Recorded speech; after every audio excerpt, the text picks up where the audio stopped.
Alors d'abord, il faut bien comprendre que dans la mesure où il n'existe aucun régime universel qui conviendra à tout le monde, il n'y a pas d'aliments qui soient interdits pour tous. Par contre, il existe des aliments dangereux.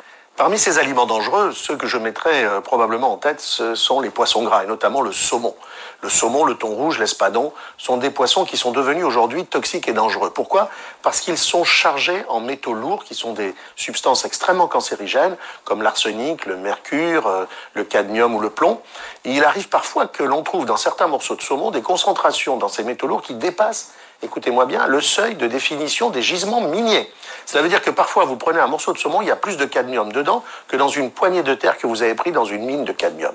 Alors il faut faire attention parce qu'en plus, dans ces poissons, il y a aujourd'hui une accumulation de ce que l'on appelle les POP, les polluants organiques persistants, la dioxine, le pyralène. Certains qui ont mon âge se rappellent du scandale de Seveso.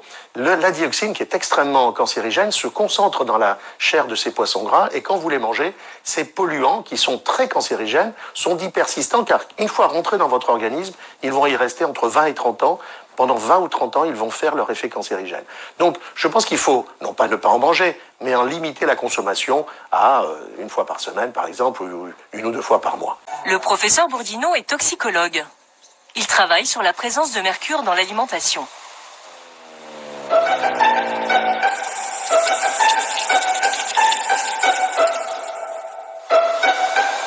Le mercure se retrouve-t-il dans tous les poissons ? Faut-il éviter certaines espèces ? Nous lui présentons les poissons marins les plus consommés en France.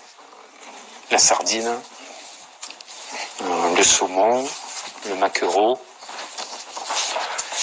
le merlu, le bar et ses filets, et puis du mulet. Tous ces poissons contiennent du mercure. Les sardines sont, vous le voyez, des petits poissons. Elles sont peu contaminées en mercure, mais elles en contiennent toujours. Les plus chargées en mercure, ce sont les espèces d'espadon et de thon. Pourquoi ? Parce que ce sont des prédateurs dans la chaîne alimentaire aquatique et marine. En fait, le mercure déversé dans l'océan contamine d'abord le plancton. Ce plancton est ensuite mangé par les petits poissons, qui sont eux-mêmes mangés par les gros. Les prédateurs en bout de chaîne alimentaire sont donc les plus contaminés. Ce qu'il faut, c'est privilégier la variété des espèces de poissons consommés. Bien entendu, en ce qui concerne le thon et l'espadon, il faut en consommer très peu. Parce que là, il y en a bien pour 400 grammes.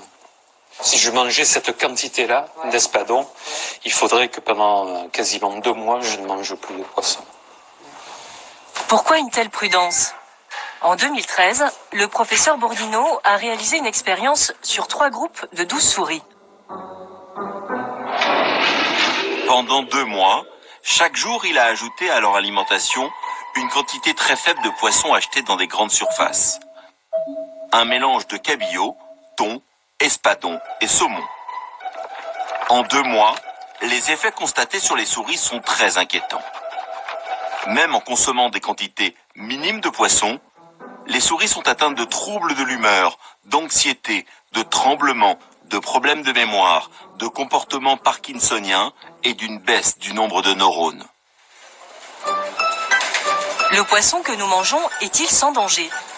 Nous avons voulu savoir quel était le niveau de contamination du thon et de l'espadon en menant nos propres analyses. Nous avons acheté 9 échantillons frais et surgelés dans des poissonneries et des grandes surfaces. Nous les avons fait analyser en laboratoire. Et les chiffres sont inattendus.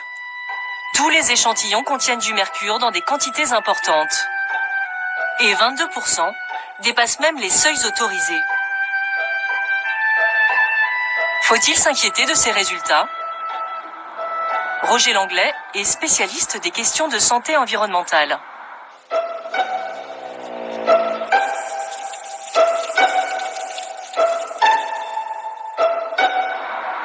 Il a longuement enquêté sur le mercure.